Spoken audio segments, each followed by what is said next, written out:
Good morning. It's a pleasure to see you again. In an unusually a buoyant mood today. Buoyant?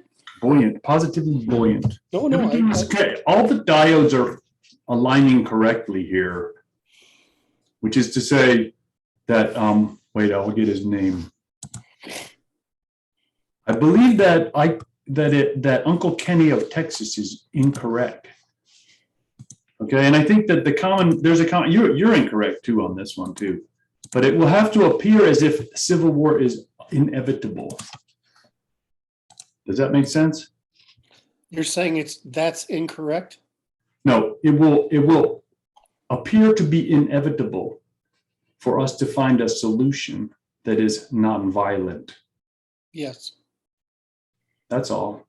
So it's like this, the suburban moms or diodes are incorrect now, right? So.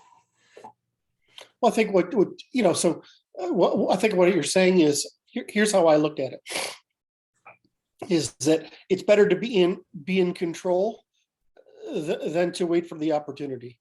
In other words, right?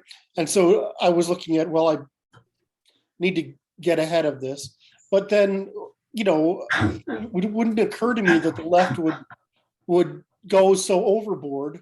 I know. See, this is very interesting, and I want to apologize for telling you stories, but I'm full of stories today. My business associate, when he was in Catholic training, he got permission from the bishop to go in the secret papal library at the local Catholic facilities, and in his readings, he had to, in order to gain permission, he had to have conversations about the readings with the bishop afterward. Okay. And what he learned about was demonology, among many other things. And it works like this, and I will work this back into your science because it's inflated terminology. Is that fair? So it goes like this. The demon is a possessing agent of a human being, and it is a lie. It's an incorrect operating system that is not reciprocity, has a failure of reciprocity. That's the demon at work. Now the demons have apparently opportunity has been consumed. There's no further opportunity available for acquisition. And now the demons are going nuts because they're getting hungry and they're biting each other and doing all kind of stupid stuff, which is demons are not normally known to do, which is to show themselves publicly. Okay. And among these things, so it goes like this. I had an opportunity to talk to my brother-in-law who lives in Northern Virginia. And I said, what's this I-95 thing with this big pileup that it's not really a pileup. It's just the roads are broken. Right. What happened? So they got a bunch of snow. And it turns out the governor, the Democratic governor, ordered the Department of Transportation to stand down and not salt the road. So everybody got stuck going to work, and they're still stuck after a day. Okay? And I said, and this is the demon coming out. The demon coming out is the Democrats. Who is responsible? It is the governor, the Republican governor-elect who has yet to take his oath of office. Like, that's the stupidest crap. I mean, only a demon could come up with something that dumb, and some people will believe it, but not very many, and increasingly fewer. So the diodes are getting, the information is coming out about what's really going on here is becoming more and more evident. Specifically with relation to and this plays into the next thing that I have to say, then I'll cut you loose because I'm like, I don't want to suppress you too much because it's like I can see this boiling cauldron. No, I'm just like, can I remember this point? And by the time he gets to the next I'll stop then. I'll stop. I'll let you make a just point. Go ahead, finish. Okay, so here's the trick. Ready? This is for the audience as much as you, Kurt, right? The question is not whether or not you would pay to see someone brought to trial, any particular someone, and I don't care who it is, placeholder, demon-inspired X. The question is properly, how much will you pay? Because I know you will pay. So what I propose is the creation of mock trials at public expense for the purpose of trying whoever you would like us to try in our common law court. And I think we can assemble that and people will pay, because that will attract an immense amount of attention, because the trial of Hillary Clinton is on everyone's mind that has any brains in their head that is functioning properly. And they will pay for the service. And that will be necessary because we need to hire a good lawyer for her to defend herself, even if she does not participate in the activity. Now I'm done. There's a difference between, well, so the problem with that topic, right? What topic? Clinton. No, that's just a placeholder. Right. So, I mean, I want to use it. Okay. Is a thing that needs discovery is different from a thing that doesn't. And so, yes. Right. And so what we should focus on is those things that don't require discovery. We understand one another. Right. Because otherwise, your primary problem is obtaining facts, not arguing them. Right. Right. And so we want to demonstrate is that, you know, P-law is the science of decidability. Logic, science, and law of decidability. So we want to demonstrate that these questions are decidable and they are not morally ambiguous. And so that's what we'd like to show. And so there are, you know, the best one is the vaccine, because right now the data is pretty conclusive. Oh my. I was going there too. I don't know. The problem is that you need to get from, you need to turn, it has to be a prosecution. Yes. And you have to name individuals. Yes. And or individuals and groups, and you have to talk about the whole idea of whether the whole casting between this is necessary and not. In other words, the left doesn't, the political sector doesn't answer the underlying question, which is whether is communicability. So then instead of emphasizing the restitution, punishment, and prevention that would come out of such a thing. In other words, the restitution, punishment, and prevention is rather serious. Yes. Right. And so we want to talk about that part of the argument, because the question is quite simple. It's either there's a vast difference in communicability between the vaccinated and the non. Yes. Or not. If there isn't a vast difference, then it's a matter of choice. Yes. It's a matter of choosing your risk. Yeah. If I was, if you're someone who has serious health issues, then obviously your risk is there.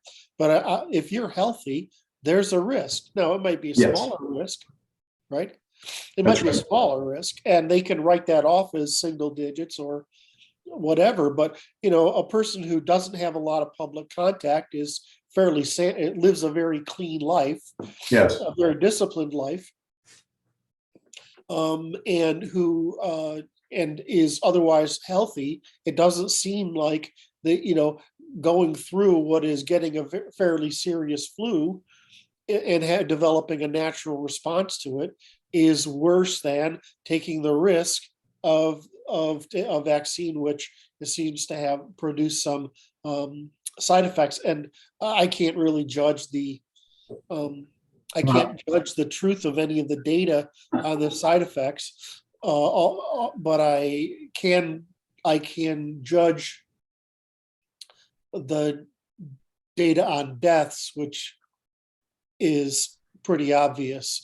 So I'll just leave it at that. I mean, I wanted to interject here that there's actuaries at life insurance companies. I will preface this a little bit. The life insurance companies plan for a devastating disaster in which an increase of working age people dying will not bankrupt the company. And that is 10% over like surplus deaths among that population. The actuaries are reporting a 40% increase in deaths among working age populations, which is off the scales, logarithmically so, like exponentially so, from that the 10% number. It's like a 2,000-year event, or so. I just made that number up, by the way, because of the. But it's not 800 years. This is going around today. Yes. But again, you know,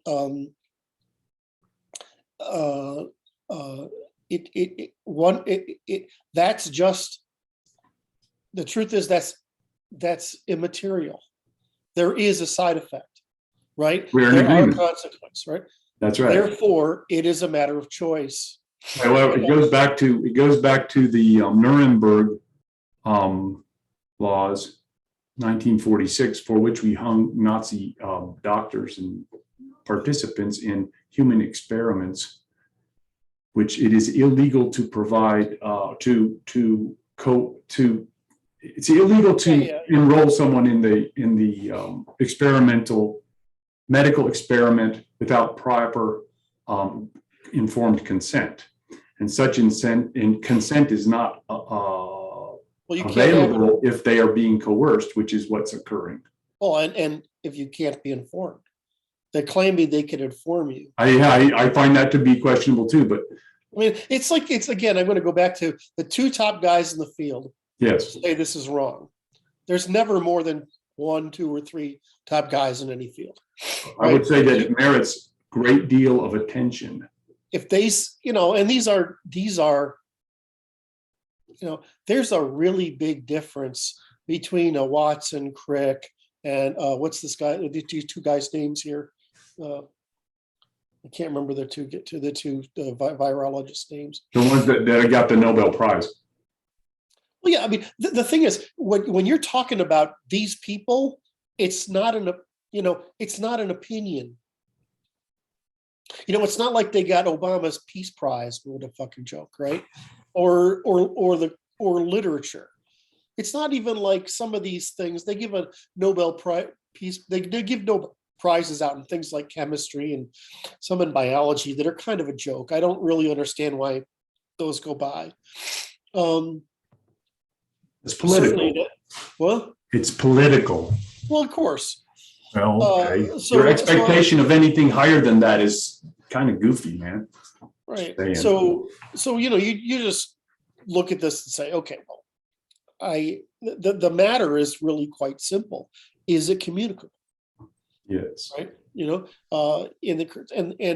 That's it. And if it is, then if it isn't, which it isn't, then in other words, if the difference in communicability doesn't matter, then it's just a matter of the individual's choice affected.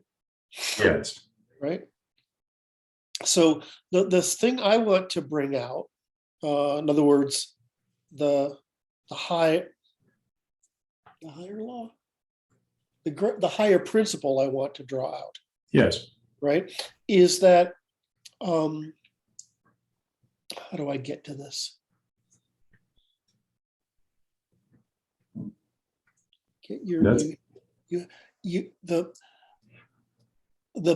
Oh God, it's like, how do I do this in the fewest steps, right? Sovereign, self-determination by self, right? So evolutionary adaptation, right? Okay. I'm just, what's this kind of, it's rat maze solving, right? What is it called? It's a pathfinding. But it's logical wayfinding. It's a dependency. Yeah. Okay. So it's a dependency tree. So evolutionary fitness, right? Evolutionary velocity, which produces quality of life, right? Competitive quality of life, right? Yeah. Right. And that is really competitive quality of life. It's essentially choice. You have choices, right? The second thing is, well, to do that you need self-determination by self-determined means, and that you need sovereignty, reciprocity, truth, and duty, Yes. resulting in rule of law and markets and all aspects of life. Okay, now, that once you have that chain, right? Yes. You understand that also we're all engaged in evolutionary computation, and some of us compute poorly, and some compute well. And in the end, as long as we're going forward, that's pretty good. But it turns out that humans prefer to stagnate and decline rather than to evolve. Right? In other words, human societies tend to stagnate and decline rather than evolve. Okay. Right? I'm not going to accept that immediately. I want to have a comment, which is human societies tend to exhaust opportunities, Correct. which leads to stagnation and decline. There you have it. Correct. So they exhaust opportunities, which is failure to adapt. Correct, but why is because in all human organizations maximize free riding and rent seeking, right? Corruption. Yeah, and so societies essentially become corrupt by attributing virtue to corruption. Does that make sense?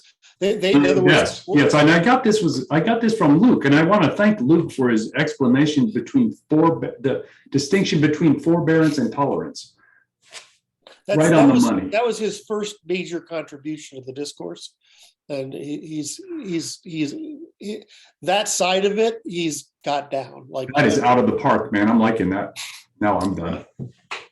All right, so it's like Eli's thing was really the sovereignty thing was Eli's. So like it's a lot of people contributed to this program. I'm trying to I appreciate that. I want to make sure that's right. I'm sort of like this judge, right? I feel like I'm like the Supreme Court, right? And I got this Constitution, which is the basic law, but all these other guys, they add pieces to it, and that's how we get here. So and those pieces survived the Red Queen. Well, they provide parsimony and explanatory power, and that's really the trade-off, right?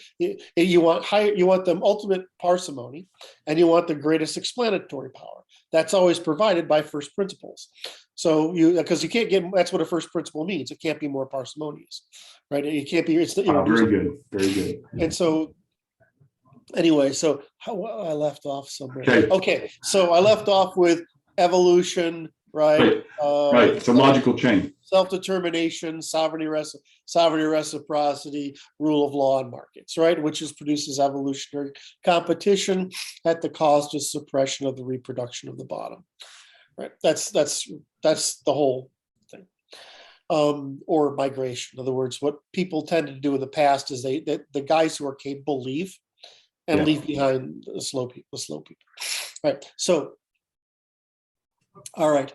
Now, so if you look at our Constitution, our rule of law, our legal history, it's built on this premise of continuous. Now, we call it individualism. It's not. It's individual sovereignty. Right. But individual sovereignty for those who are capable of responsibility. And what is the purpose of our institutions? Training people to have agency so they can have responsibility, so that they can share in the burden of maintaining sovereignty, which maintains the opportunity of continuous recursive adaptation that results from self-determination by self-determined means using sovereignty, reciprocity, and rule of law and markets and everything. So this is why I feel like I got to interject again because it's making me laugh, because it's like so you're doing this Markov chain, and you're like this. You're just reading the handwriting on the wall at every element of it. It ends up being this recitation. It's just wonderful. I'm sorry to have interrupted you. I have to say it. I don't even know what you just said. Yeah, I did. You're the rat in the maze going down a Markov chain. Oh yeah. I get it.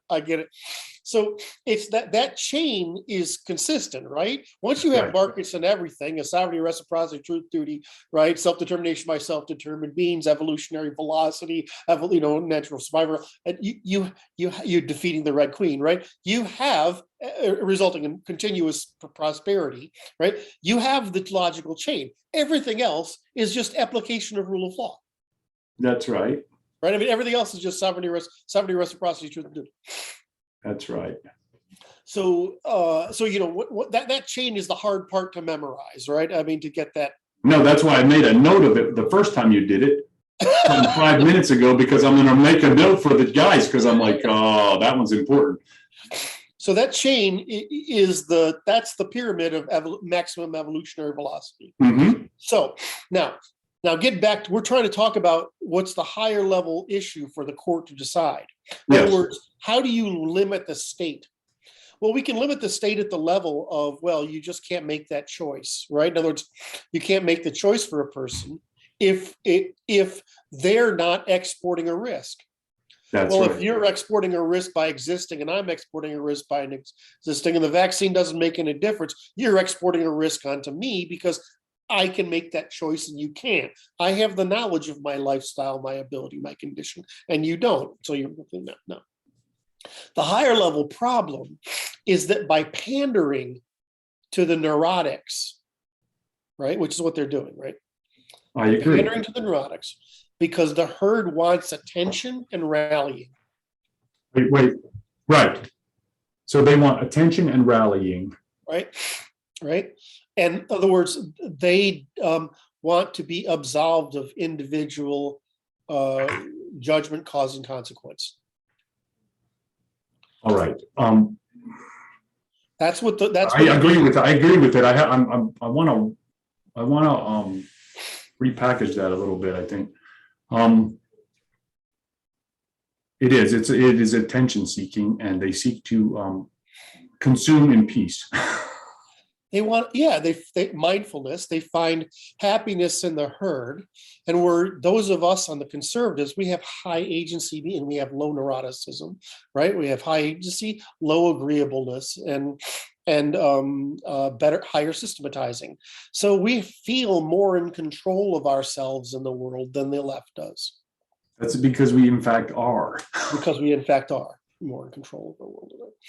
This is why I don't pick on women so much is because if you try to, you're a man or you're anybody with low agreeableness, low neuroticism, and high systematizing, you realize that the chaos of a woman's mind is not something. It's not her fault. It's not her fault. It's just her nature. And her nature exists for good reason, because rugrats are a fucking disaster going somewhere. Right. So this goes to, I'm going to go back to this diode thing, because it's like this. I'm working on my electronic analog, because it's like this is important, Kurt. I'm not fooling around now, because it's like it's diodes everywhere. It's the issue is this. So you talk about male bias and female bias. That's the description of the diode pair. Correct. And it's like, so I'm working on this. How much voltage is getting voltage? There's voltage is amplitude modulation, and then current is it's the other way around. Voltage is whatever. Frequency and amplitude modulation. There's two patterns of energy or information transformation that are occurring in every human being in every human society, and it is the social doping of inappropriate diode elements into social circumstances in the hierarchy of the social cultural institutions of cultural creation that is the problem, because they're trying to make it run on the voltage, which is how much money is being paid, instead of what's right and what's wrong, which is truth versus finance. And finance is trying to manipulate. That's a really good way of, that's a good explanatory circuit for what they're really doing is selecting bias, right? Yes. Right? Which is what's the problem with economics, right? Selection bias. Yeah. and the idea that you can defeat Mother Nature rather than make use of her. We're just going to ignore and tolerate her nonsense. Yeah. What? All right. So, okay, so we're talking about trials and still your decidability. well, I mean, the point was I was trying to get to the next higher level of the law. So there's a question of the first thing is it equally spreadable whether you're immunized or not? Well, if not, then it's a matter of choice, right? Right. And it's equally spreadable, so it's just a matter of choice. Now, or at least it's marginally indifferent in spread. That's it. Right. The second problem you get into is, okay, well, the next higher level is, given the Red Queen evolutionary velocity condition under evolutionary velocity, the evolutionary computation made possible by self-determination by self-determined means, which requires sovereignty, reciprocity, truth, and duty, which requires rule of law and markets and everything, right? Now, when a government panders, when a priesthood or government panders to a people, they're defeating evolutionary computation. That is the purpose of the pandering. That is the purpose of the pandering. Now, it's the same thing in economics between the Austrians, the salt water and the fresh water. So if you say, well, if I'm pandering to you, am I buying you time to think straight? Yeah. Which is what a parent does. Yes. Or a turtle does. Or am I pandering to you so that you don't, and telling you don't need to adapt? You don't. Which is to say, baiting you into hazard. Correct. They're bait. You got there. You went there. You went there before I did. I feel cheated. I feel like I couldn't say, look behind door number 3. Baby. That's what I'm talking about, kids. So pandering is baiting into hazard.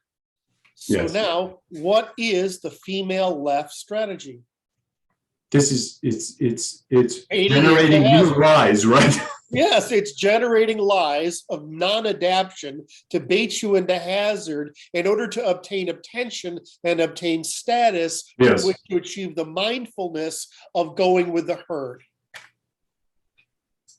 Right? Mindlessness is cheap. Mindlessness is cheap. Ooh, I like that word. I didn't do that before. I did mindfulness is expensive to make, but it didn't occur to me that it's a gradient. It has to be a gradient.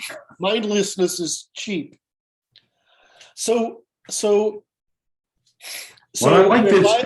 I like this because I'm studying transistors, right? And it has to do with semiconductors that have been doped.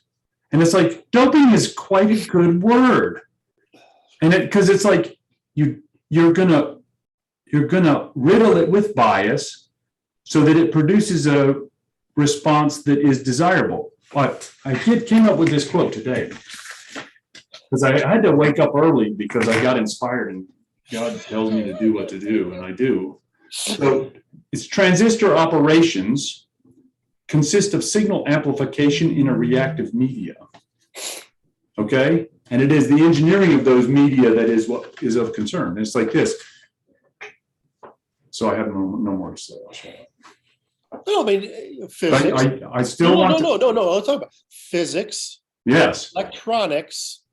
I instead try to teach people to use hydraulics and then gases. That works. Technically plasmas. So the point is that everything follows the same. There's only one way for the universe to work. But I have to thank you. I have to stop and thank you for becoming aware of this, because it was no small feat. I know that again here, Kurt, it was such a harrowing journey in the dark and in the cold at great expense. Wait, this bear with me for a second. You tolerate this nonsense from me, okay? It goes like this. There's an image of a guy with a hood in the dark and in the wind and the rain or snow, and he's got the lamp of knowledge, right? That's Kurt. And I'm like, of course I'm helping that guy. He's a warrior monk, man. I help that. That's the kind of guys we help. They're our buddies. I think it's more that I'm a stubborn autist and I can't stand it. So I have to. I'm not going to say those two things are mutually incompatible. Anyway, I'm going to get lost again. God. No, we just hang on. I'll get you. Baiting to hazard. Mindlessness is cheap. You had something else you touched on there. Oh, it was hydraulic water, whatever. Yes, I agree. The hydraulics works. It's all analogs of the same pattern. Yes, the thing I like about using hydraulics, especially for human behavior and in economics, right? Because we can do most of this hydraulically, is that you can visualize it. I understand.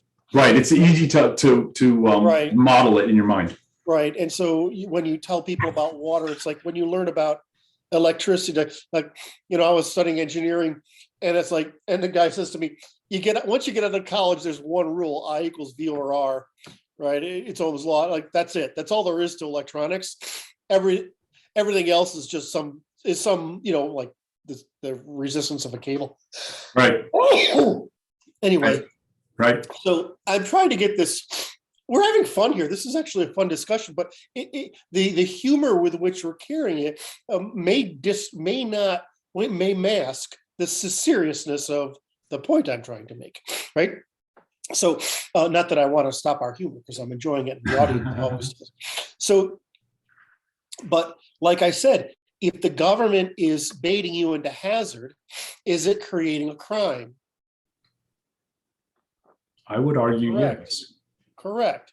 And so now we have they're liable for, the government is liable for depriving you of the choice when how do they pay for that? Well, I mean, we got to get to that. Like I said, remember at the end, it's always you have fault or cause. Yes. You have a restitution. You have punishment. Yes. And you have prevention. Yes. The court decides four things. Yes. When you get the guilty verdict. Yes. Right. There's four pieces to it. They decided, right? You were to blame, right? Yep. Or you caused it. Cause is different from blame. You caused it. Yes. You're because you caused it, you're open to lie. You're responsible. Right, a restitution for it, and we need to punish you if necessary, right? But the court also considers we have to punish all those who would come after you. In other words, prevention. Right. So they're decreasing the gradient to make it likely for people that are not you later to do it. In other words, they're increasing what they're doing, this is the secret. This is what the left has done. They've used incremental baiting into hazard. Yes. Right? To escalate to the point where they've destroyed the institutions of cultural production. Yes. That's right. What is it? In other words, because it's like what's pandering? It's pandering. Right? Of course it is. Right. But in old days they would have called it sorcery. Well, of course, right. But it's like, so they create a demon, they summon the demon, and then the demon does work. That's how they would have talked about it. I like that. I don't want to like that, but I do. I know. Aquinas talked about it. That possesses the people with their animal nature. It possesses them. Now, here's what they say. This is what I learned from this fellow in David Livingstone. He's a Black Muslim, lives in Montreal, I believe.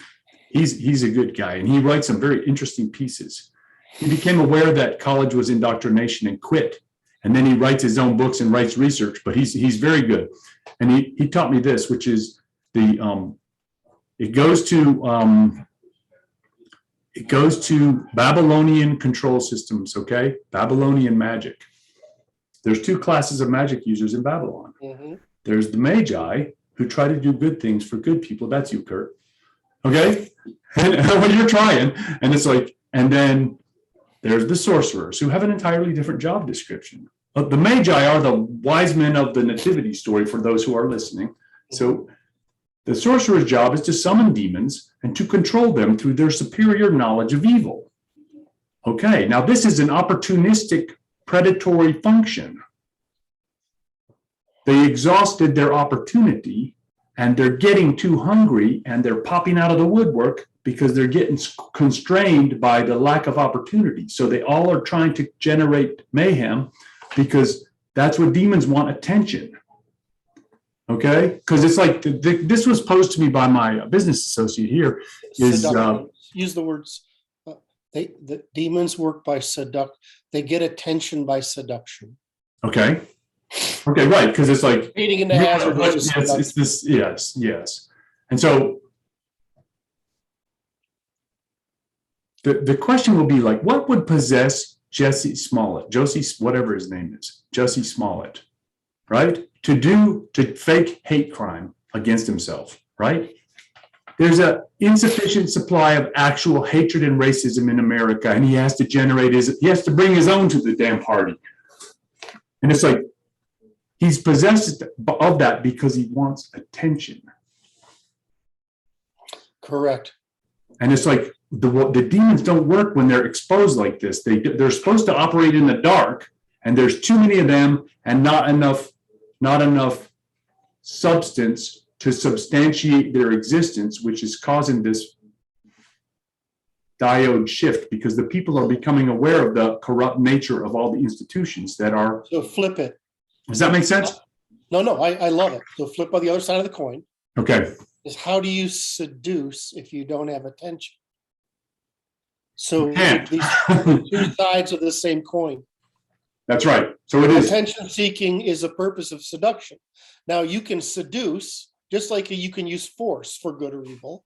You can use seduction for force, for good or evil. Yes. You can seduce people into cooperating with you with truth and reciprocity, or you can seduce people into falsehood and irreciprocity. What we call seduction in the law is baiting into a hazard, right? Provide solution. Okay, hang on. That's go ahead. I'm just looking something up. This is this is the way my brain works. Okay, so forgive me. I'm looking up the definition of a group. The Sadducees, Second Temple period, starting from the 2nd century to the destruction of the temple. The Sadducees. There you go. That's all I have to say. That was the reverberation I had there. So we've gone from evolutionary, right? Defeating the Red Queen, evolutionary adaptability and velocity, conditions of prosperity under evolutionary velocity, at the cost of suppression of the reproduction of the underclass, and at the cost of continuous, right? We have to produce agency to do that.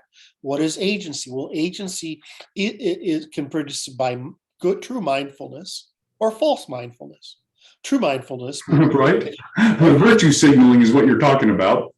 Well, I mean, I'm talking about the whole spectrum there, but this is an important distinction, is that you can produce mindfulness by evading reality, or adapting. Well, what the difference is that it's more costly to adapt. That's right. Than it is to release your animal spirits. That's right. So between the sexes, who's more interested in adapting? Right. The one with one with lesser animal spirits and more agency in the first place. It goes back to my premise. Okay, so I'm doing this electronic model here, which is this.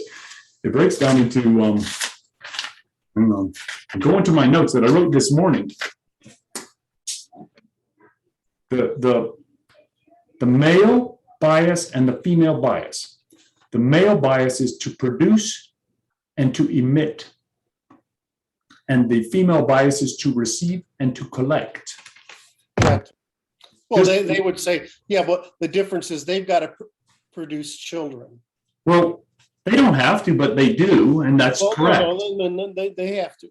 Oh, So, it's better to look at the universes out here. There's adult men there, there's young men here, there's yeah, women, and there's children in this yes, donut. And we're trying to convert universe's resources into consumption, which results in this creation of this new mass that's called offspring. yes, The offspring move out, right, to their yes, level of competency, yes. and then this cycle repeats over and over again. That's And generative. you Yes. want to go to you want to talk about your analogy. I really don't like to do them, but I'll do it for the sake, just to tie back into what you say. It's just, what is a magnet? Yes. Right. And so that's what we're doing. We're converting. Wait, I want you to know this is the first word of the Bible is Genesis, which I translate as generate, and that's what it says. It's technologos, technology. It is. It's make something happen. Okay. So the order of the universe, which is looking for free energy, transforming it, right, distributing it, women, capturing it, men, Yes. Distributing it, women, distributing it, children, right? Yes. And this cycle just rotates, and the more variation in that cycle, the Yes. more adaptability that there is. In other words, if everybody's the same age, you get into a problem, right? But if there's a distribution of ages, then there's always momentum, and there's always current in the system. All right, so I'm trying to make it through this whole argument as one continuous strain, but I'm not succeeding. So I got to try. Am I derailing you? You got to tell me to stop. It's one of the best ways to teach is repeat. And so it's actually better to do this incrementally like we're doing. But my problem is I don't want to forget what the hell I was talking about. I understand, man. Take notes. So evolutionary necessity. Okay. Feeding the Red Queen. Evolutionary computation produces evolutionary velocity, right? Evolutionary velocity determines the degree of prosperity. The degree of prosperity manages the choices. The number of choices increase the scope of evolutionary computation, which becomes a virtuous cycle. How do you produce maximizing evolutionary computation? Despite the fact that people are always trying to reduce their costs. In other words, people are always going to seek stagnation. In other words, the greatest return in the shortest time with least effort, of the lowest risk with the greatest degree of certainty. They're always going to try to do that, right? So when you get down into this position here, there's people who will want to stagnate, right, as long as they can, they're opportunists. Well, if they have an opportunity, they will stagnate. Correct. If they have the opportunity to stagnate, they will That's well sitting. Right. Correct. And so now you get into how do you make evolutionary computation continue? Well, you do it through providing not only the institutions, but the incentives. That incentive consists of self-determination. By self-determined means sovereignty and reciprocity, truth, duty, rule of law, markets and everything. And what that markets and everything means: association, cooperation, reproduction, production, commons, polities, and war, right? That's the spectrum. Right.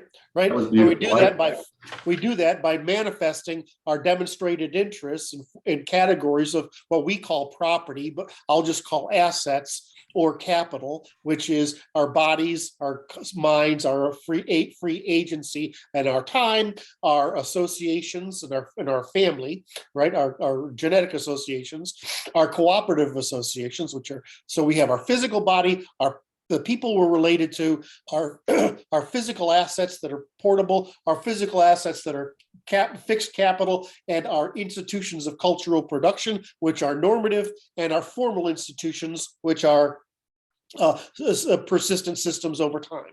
We collect all those assets. So there you go from evolutionary necessity. In other words, the very fabric of the universe, trying to continue this process while time runs out, right? Down to what kind of demonstrated interest do we express, and our use of sovereignty and reciprocity to maximize evolutionary computation. right? And when we do that, we live at the highest standard of living, because when all we're doing in that whole cycle is producing more capital per moment of time, because that's what economics is. That's what cooperation is. It's returns on time. We're not wealthier than cavemen. We've just drastically reduced the price of everything. And so that's an important understanding. So that's the spectrum of existence for human beings, right? The problem is we all want to Well said. We want to all well sit, rent, seek, privatize social right, losses.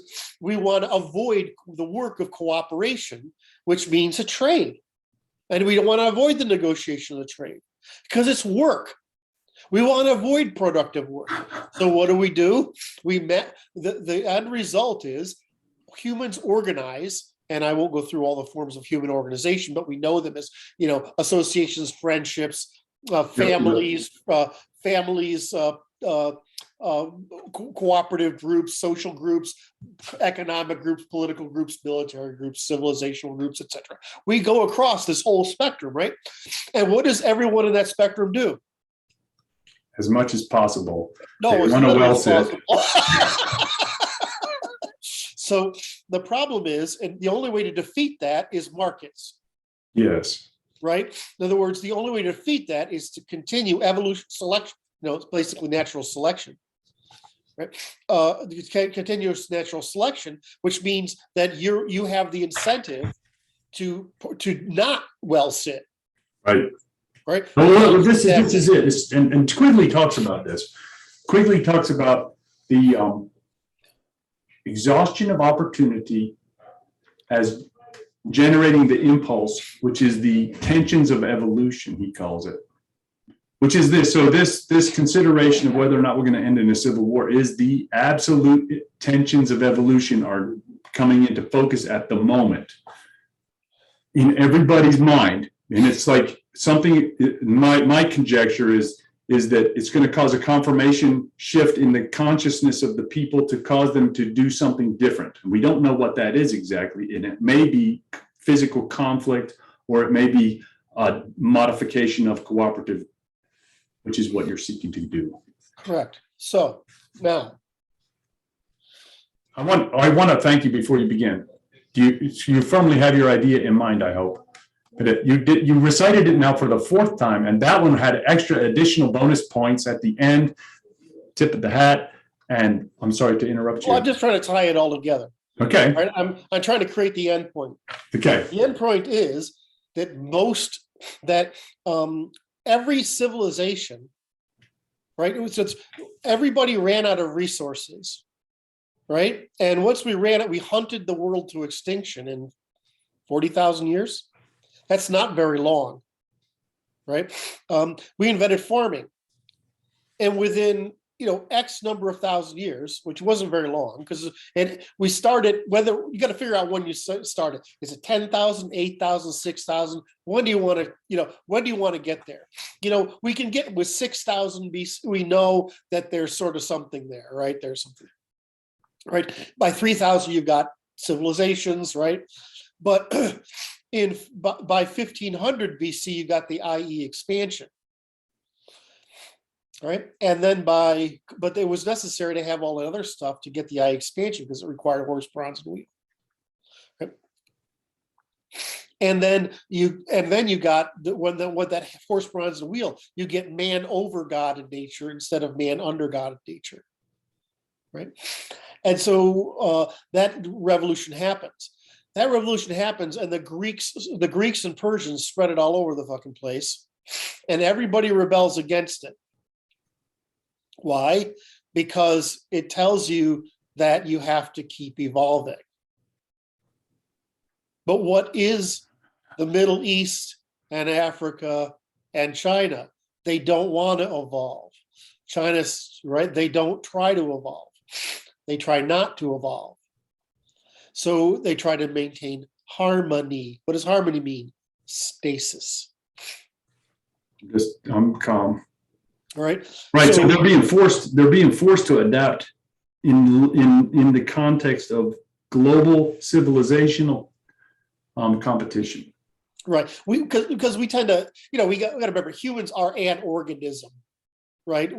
Collectively an organism. And yes, that organism, we call them races, but they're really species, right? And that's because humans are as sexually adaptive as they are every other thing. So that's why you have to find the occasional lunatic trying to have sex with a tailpipe, a sheep, or anything else that they can find, a horse, anything else they can get on hold of. So that doesn't tell you. So whereas species are demarcated by their selection. In other words, their tendency to select similar traits, their bias, their in-group bias. That's how the species are demarcated. And so they develop signals, phenotypological symbols for identifying each other. So we get these species out there. But because there's 4 species or 5 species of humans, and we're sexually opportunistic, sexually hyper-adaptable, you get all these hybrid species, of which Europeans are a hybrid between Western hunter-gatherers and ancestral North Eurasians. Any event, so you get these us around, but we're just one organism, right?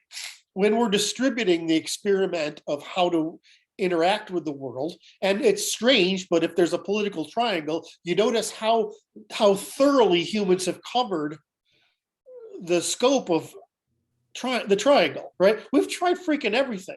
We haven't discovered something new to eat in 200 years. Why? Because we're good at exhausting, discovery of what to eat, right? Well, it's the same thing for sex. It's the same thing for food. It's the same thing for resources. It's the same thing. We're really good at discovering opportunity, right? And then adapting because of it.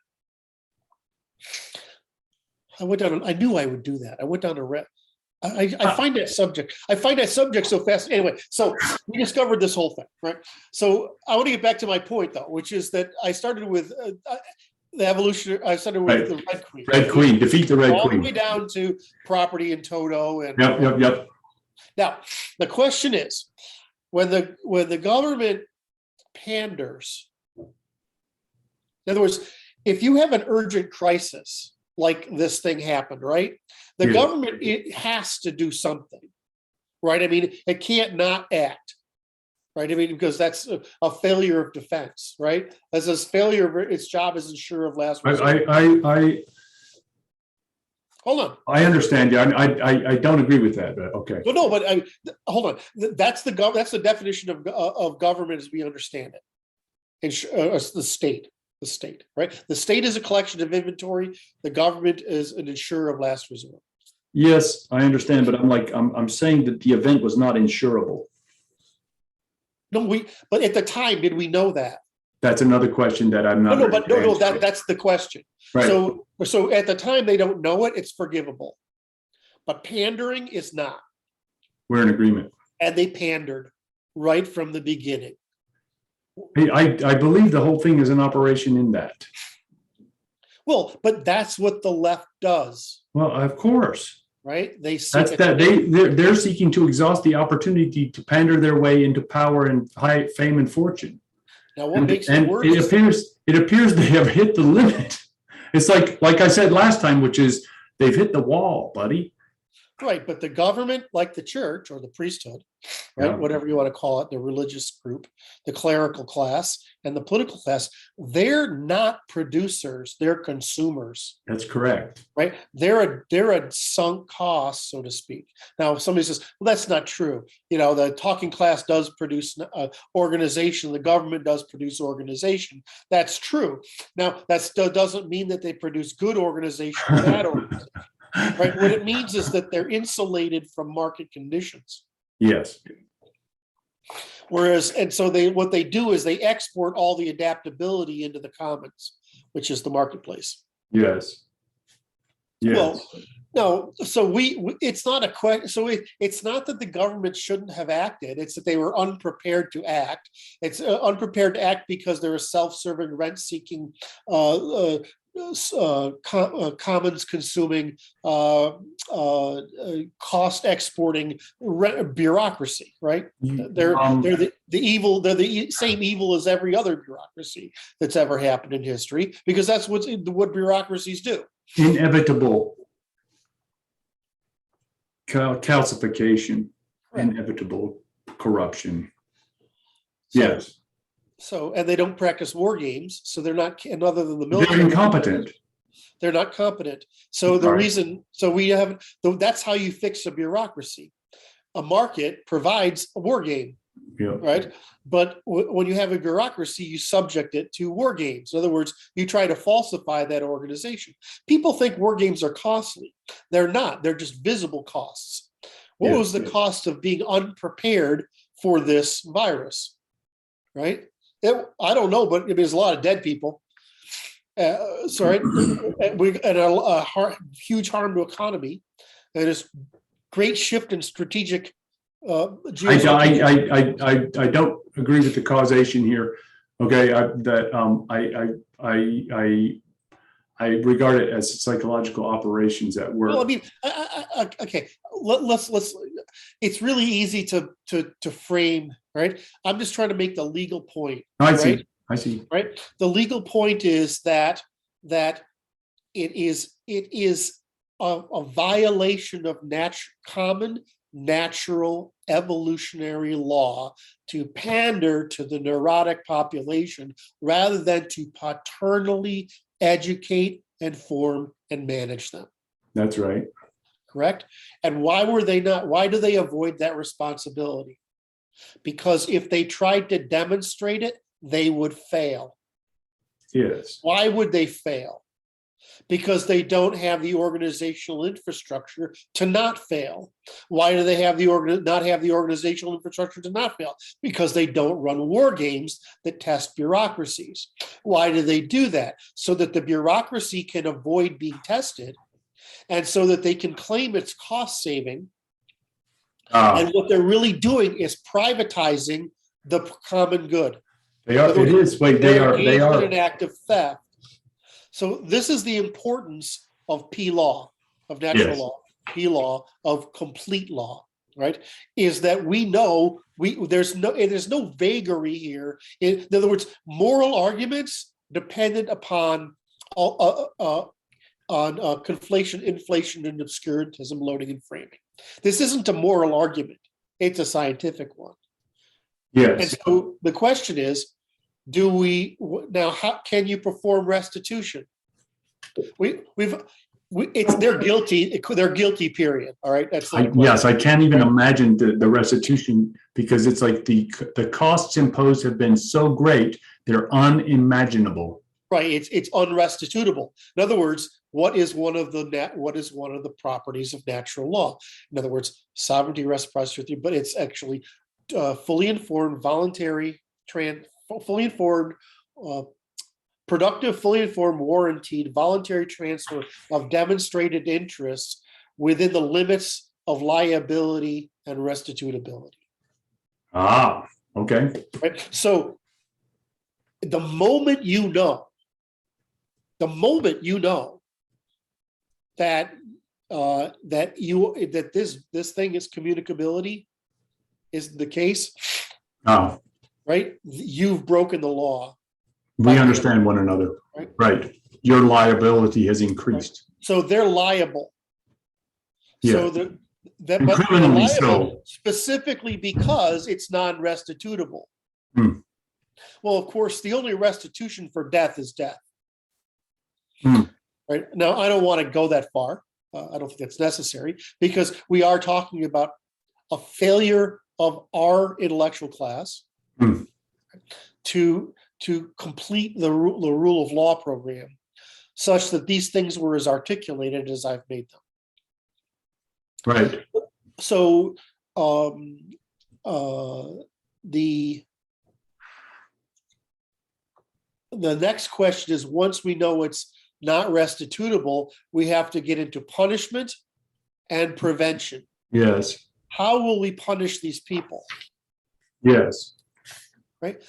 The easy thing to do is fire all of them and ban them from future political government service, deprive them of their.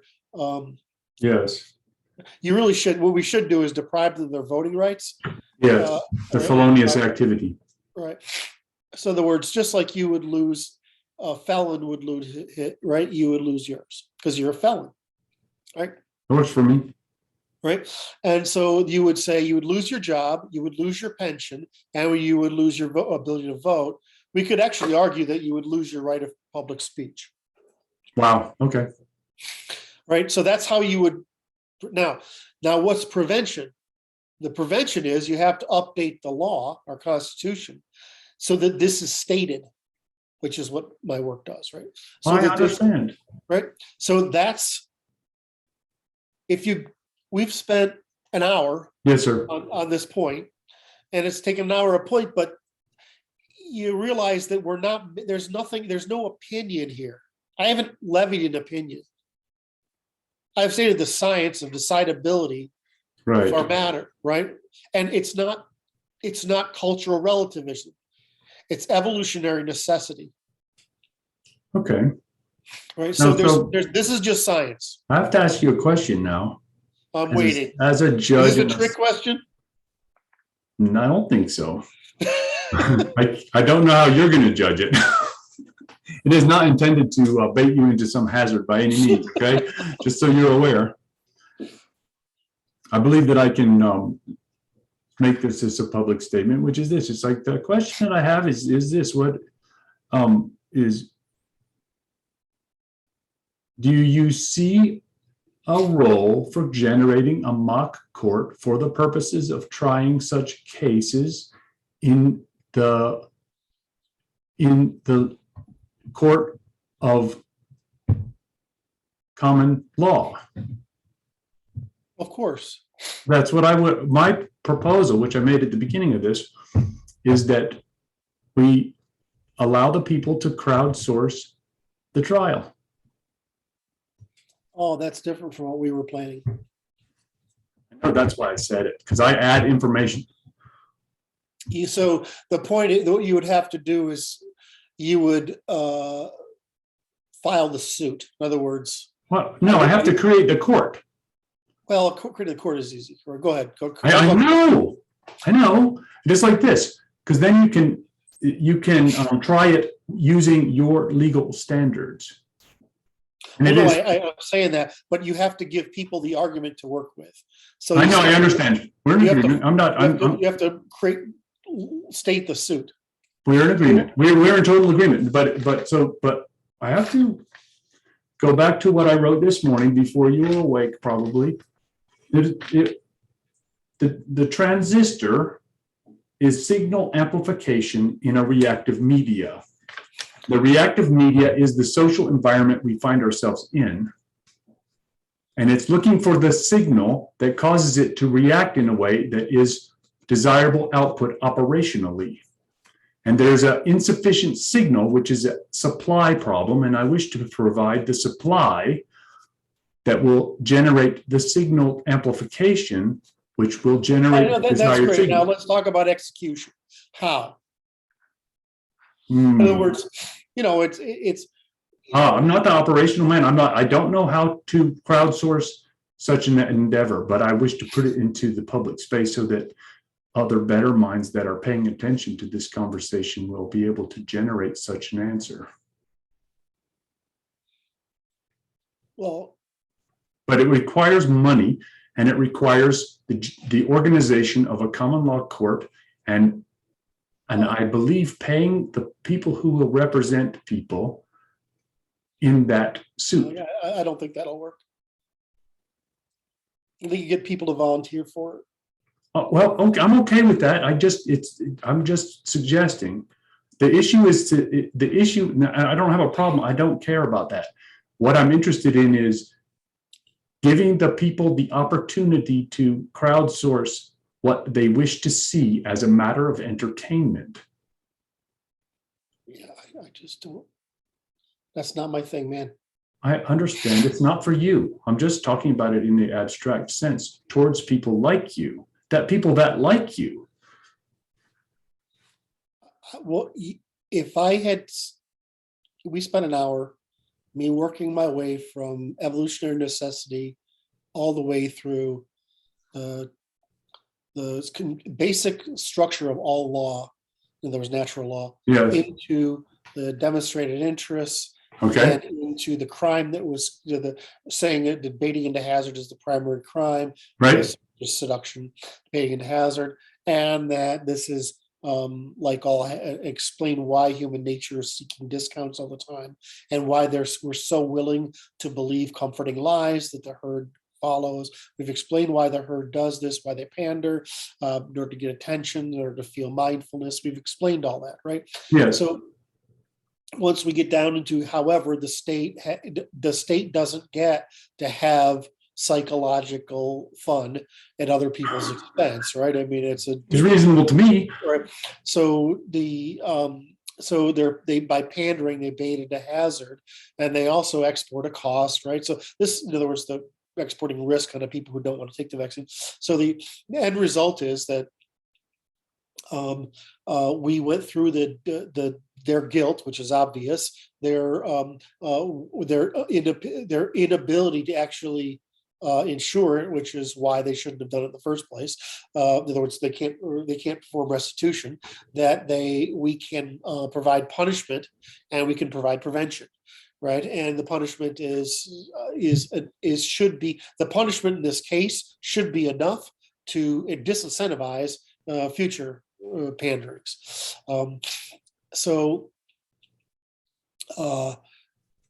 We went through that. But you and I have been talking for a long time, so you know what I was talking about. Yes. So, what is that's a lot for somebody. I know, but here's the trick, Kurt. Well, operationalize the activity. Well, I mean, that's because it's like this. Where are you going to find someone to defend Hillary? Or the Department of Justice? I don't care about that. No, I don't care about I know it's surface. Hillary owes me $2 million. Have I told you that before? I'm sorry to hear that, brother. The foundation owes me $2 million.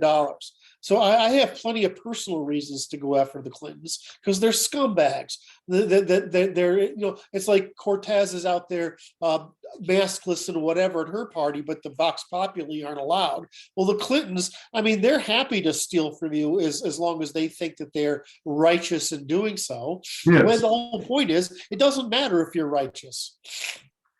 We're not in argument. So I can't do more than I'm doing. I'm not asking you to do more than you're doing, brother. No, I know. I can't do more than I'm doing. Okay. So what we have planned for these courts, I'm gonna for us is twofold, right? There's two ideas.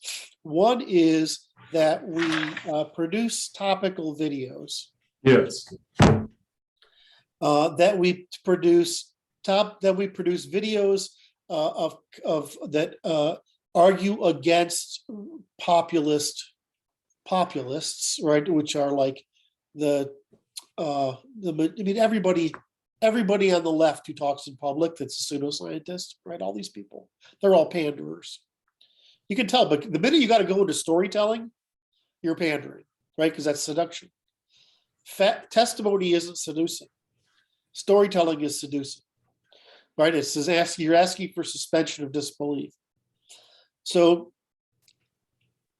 they all do it, from Brian Greene down to Krugman, for Christ's sake, or I mean, Stephen Gould is gone now, but I mean, they're all you don't have to cuss. They're all liars, right? Right, and it's cultural lying. So it would be easy to do those videos a little bit. We'd need a production staff to do that. I can't spend that time on it. But the thing that I had planned on was inviting people to what we would call a constitutional convention. In other words, we would go around the country and create relationships, right? And then with those relationships, we call everybody to a place, and we would have this convention, which we would go over these issues. We would go over the Constitution, right, debate them, and then we would sue the government right, because it's a court of the common law. Now, this is what our founders did, right? You don't need the court's permission, right, to sue the state under the common law. Right. right? The court doesn't get a permission. Right. Right? If they do, that you've just said, well, you've left me nothing but guns, I know. right? And so that's how you do. Now, the reason that's important is that process educates. Hmm. It gives people investment, right? Yes. And it creates a legitimacy, and it creates legitimacy under the rule of the means by which our Constitution and our government was established. Yes. So the only way that they could get out of addressing the question would be to say they'd already taken over the government. Right? I would say that's what has occurred, sir. Well, I mean, I know, that's why I want to bring it about. So, I mean, to me, that's the right answer. Now, to do that, I have to be healthy enough. I'm a little better today again. I was going to remark on you look better to me. I'm definitely better today, a little bit. So hopefully it'll continue. Anyway, so we went over a lot of stuff there. I know. It's not, but what's interesting is that outline. Yeah. That's all there is, I know. That's all there is. I know. Everything else is application of that one simple thing. I know. What I find interesting is it's like hitting a play button on my tape recorder. It's like you got this long thing, and it's like the question is, can you say it in one breath? It's awesome, man. It's awesome to watch. It's just awesome to watch it just operating, just downloading. And then the problem you get is I would have to give the same explanation of lying. And once you do that, natural law, which is and within natural law sovereignty, you have to get into truth and reciprocity. Yes. So you go natural law, then you define truth and reciprocity, and you define the means of lying, fraud, baiting to hazard. Yes. It's not that much, really. I know. It's just a lot to understand. Right? That's right. It takes work to understand it, to be able to comprehend what you said in the sentence. Right. And then the next problem is just what are those first principles, which basically ternary logic. What are the first principles of the universe? So the first principles create a standard of measure to cross all knowledge, all human knowledge, the logical, the physical, the behavioral, and the evolutionary sciences. They tell us everything, the before, during, after, now. This is the logics. Right. No. That's the first principles. Okay, first principles. Okay. Right. Which is that's basically that's the equivalent of the laws of thermodynamics, right? Yes. It's the equivalent laws of thermodynamics. Okay. So and it's predicated on the three means of coercion and three means of assignability. So anyway, so once you have that, that's all there is. It isn't, like I said, we can put it on a poster, right? I mean, a big poster, or a couple of posters. The problem is, it's like learning a programming language, though. You start out with the basic what comparison operators, right? What kind of data types, what kind of comparison.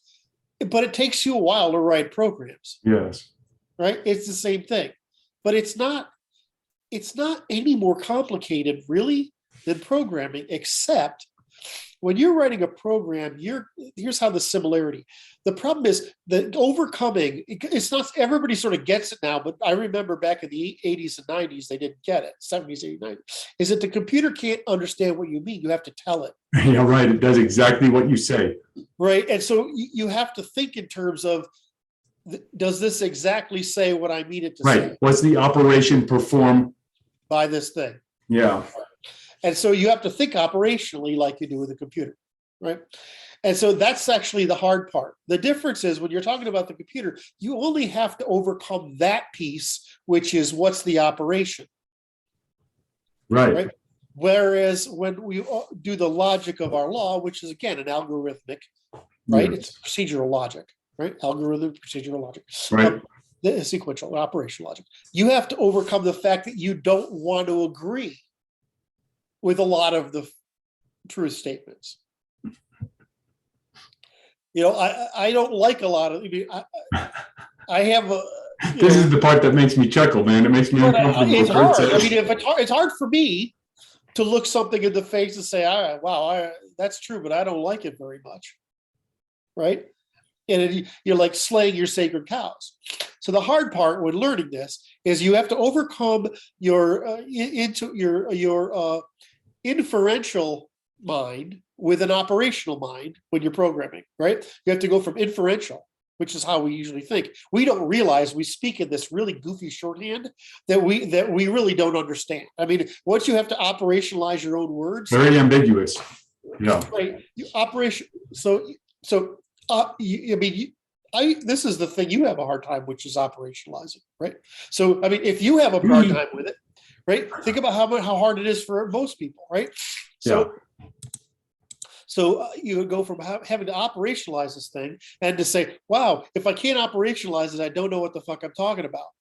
That's a very humiliating thing to come to. And then once you operationalize it and you disambiguate it, right? You operationalize it and then put it in value neutral form, right? Now you've said, not only do I know something, but I was wrong about all these things I thought I was right about. Which is way more than that is enough inertia to stop anybody. That's what stops people. That's why I say agreeableness is a problem. It's not a benefit. Okay. Agreeableness is great for cows. They're gregarious to the herd, or horses, but it's really not very good for human beings. You want to be disagreeable because the only thing you want to be, the reason you want to be agreeable is just so that you could get value. You know, you two are engaging in competition. But we treat agreeableness, and the whole psychological community does, as if it's a good thing. It's actually disagreeableness that's good. It's not that, it only just means you can't be coerced, seduced, right, and baited into hazard. It means you're more likely to make a truthful thing. Now, we need women to have this psychology because they've always got to bait and seduce children into behavior. I mean, that's what women do, right? They seduce children into behavior by fear of deprivation of their attention and affection and care. So that's it. That is get eliminated from human beings, or at least from women, but it's no value outside of that sphere of educating children. Right. It's actually harmful. So how are we going to teach? It's like they're trying to teach men to be feminine today, right? Instead of teaching women to be masculine.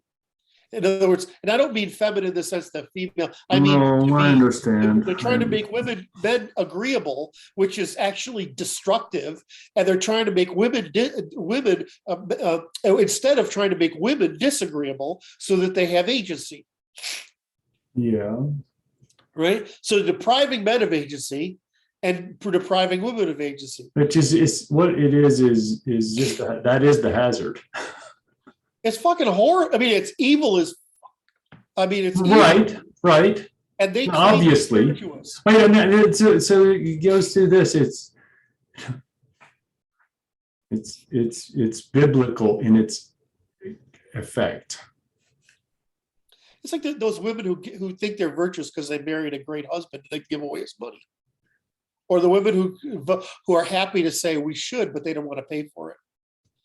Right? I mean, this is the whole thing of demonstrated preference. You're virtue signaling unless you're paying for it.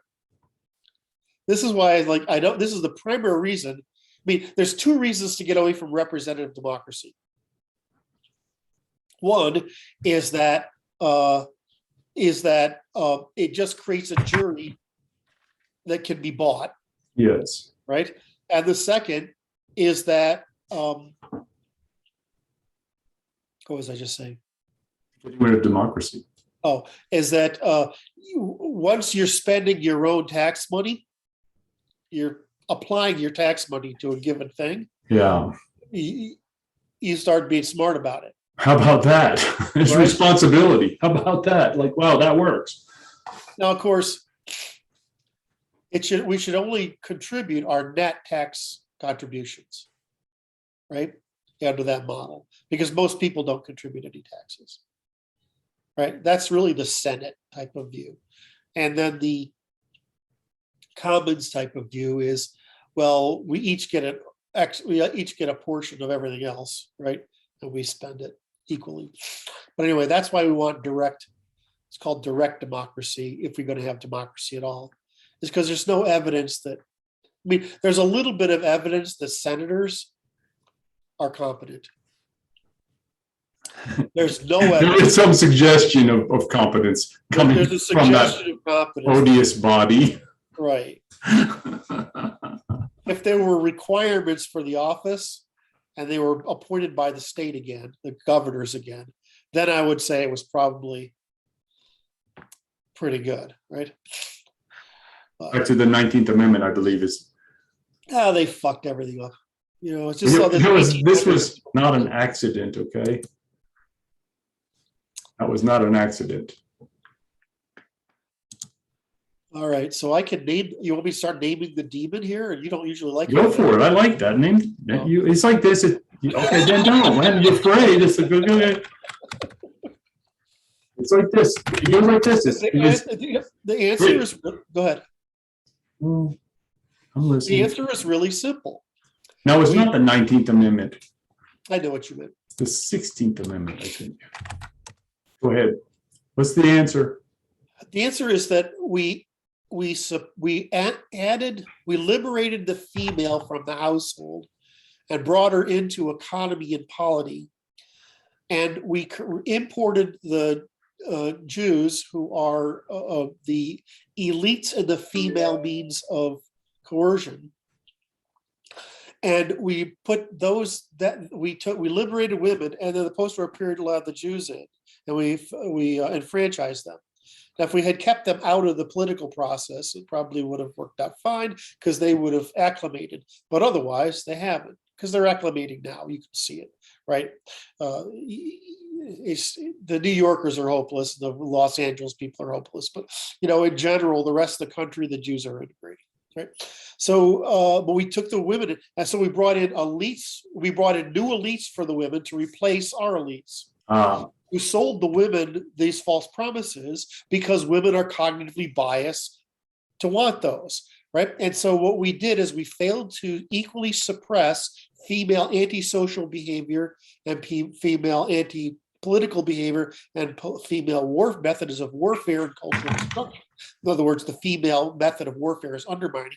We failed to suppress that and drive women into truth and reciprocity like we had driven men into sovereignty, truth, and reciprocity. Yes.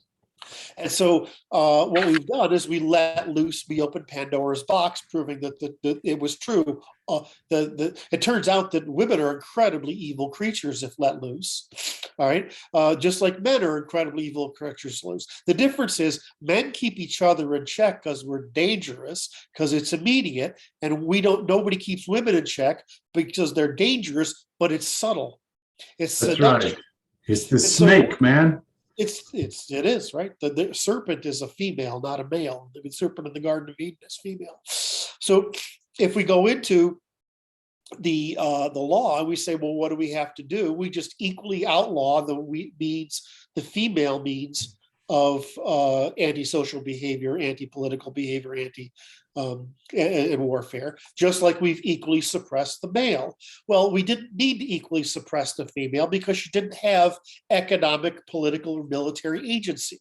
But now that she has economic, political, and military agency, she even has education, so the ability to engage in information warfare. What we've done is we've let this Pandora out of the box, and the feminists, the Jewish feminists, the whole Jewish, they have created this seductive false principle, this false promise of freedom from logical, the postmodernism, science, the freedom from the physical laws, scarcity, freedom from behavioral laws, self-interest, reciprocity, proportionality, and evolutionary laws, regression of the mean, natural selection, and the distribution of people in the class. So that we've let loose Pandora.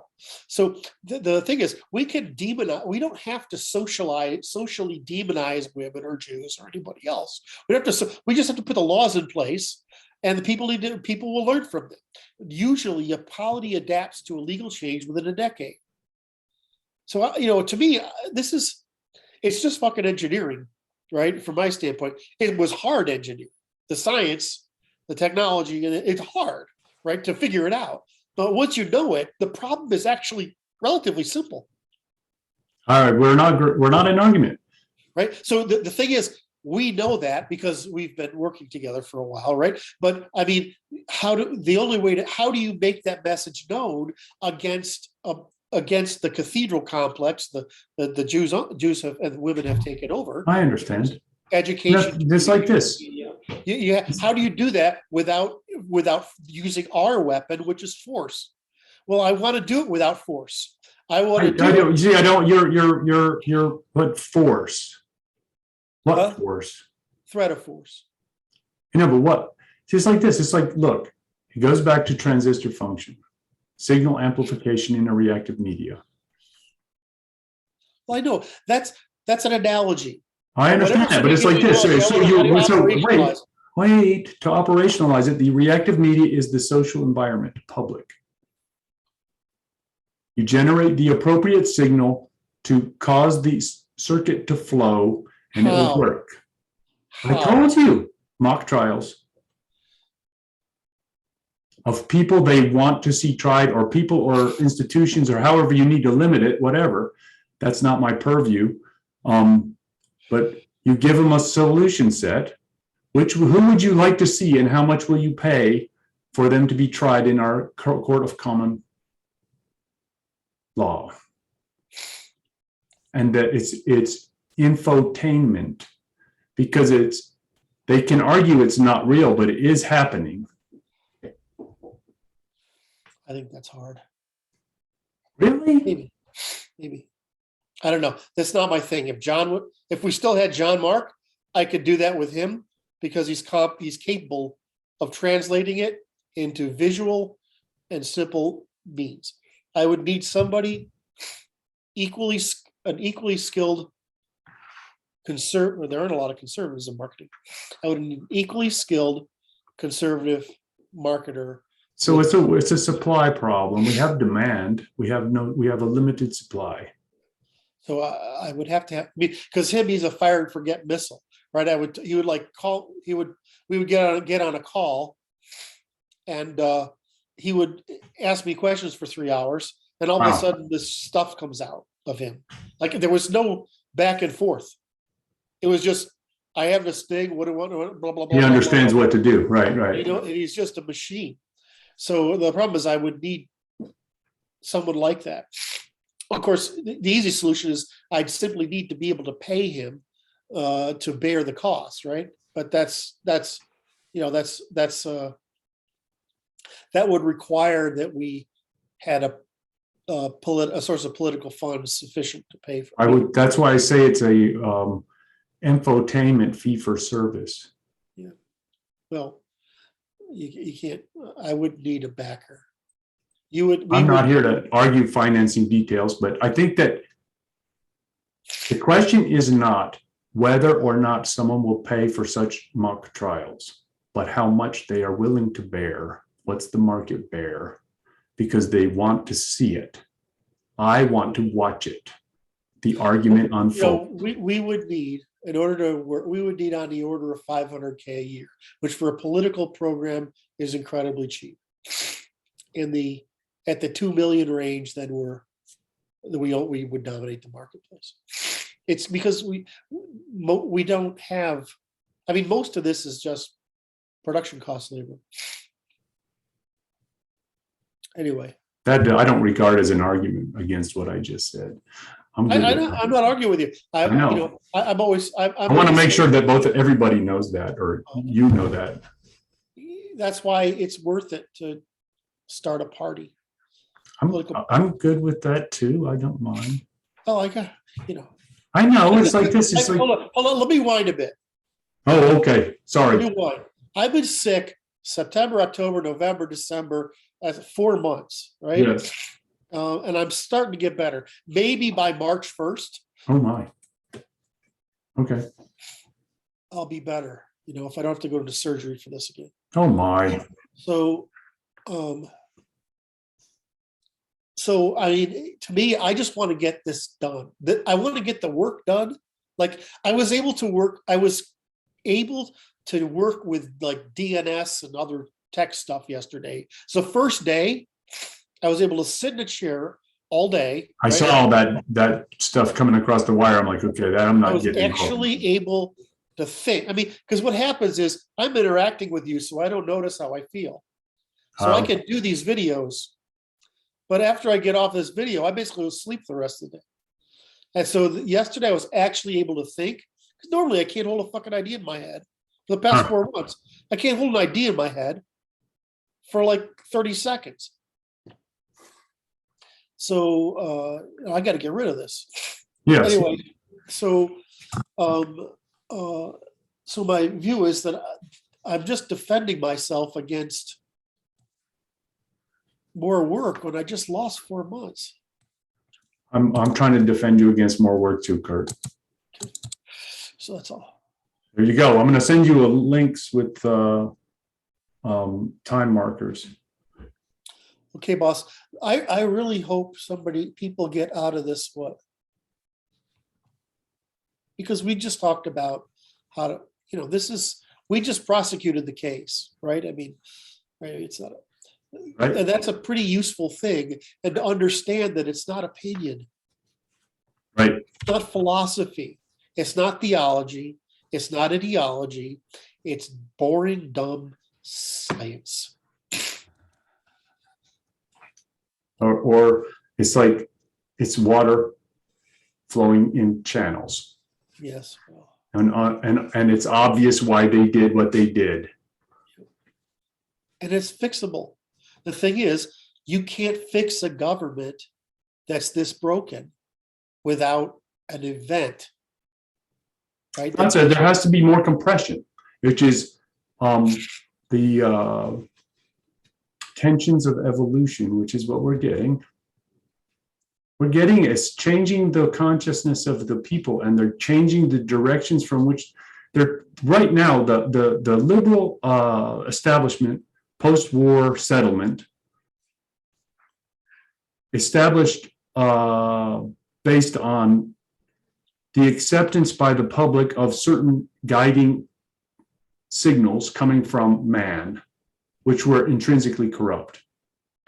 And we're to the point where they've exhausted the opportunities for that level of corruption.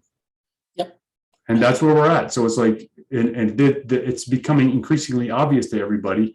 And so the tensions of evolution are such that it will necessitate a significant change, and it will come about. And the only question is the if you exact tell people, sorry, but if you tell people, look, the primary result of what we will do will be a drastic decrease in the amount of public speech that's not true or not testifiable. And what will happen is we'll get Walter Cronkites. We'll get guys that deliver news, right, and they'll get paid 20 million, 30 million. They'll get paid a lot of money. right. That's right. And that's what we want. We want people who can testify to the population, because in a democracy, we're the jury. And what's happening is people are lying to the jury, and there's no judge saying that, there's no judge to handle the objection, Right. by the opposite side. That's right. That's right, Kurt. We're good, man. All right, love you, man. Anything else? Next time I want to talk about the topic someone has raised that's frustrating me, which is that it's this RK. The RK idea is like everything has to be male and everything has to be female. It's not like I can use a female tactic to advance a male strategy, right? Right. The triangle describes each individual thing. It doesn't mean, somebody's behavior is exclusively in some corner of it, right? We're all distributed all over the place. So I keep getting this thing of guys who are trying to understand are getting confused, and I was hoping we could talk that through and maybe clarify it a little bit. That'd be wonderful. All right. I look forward to it, and then maybe we'll talk about the telecommunications, the social media as well. Okay, boss. All right, man. Bye-bye.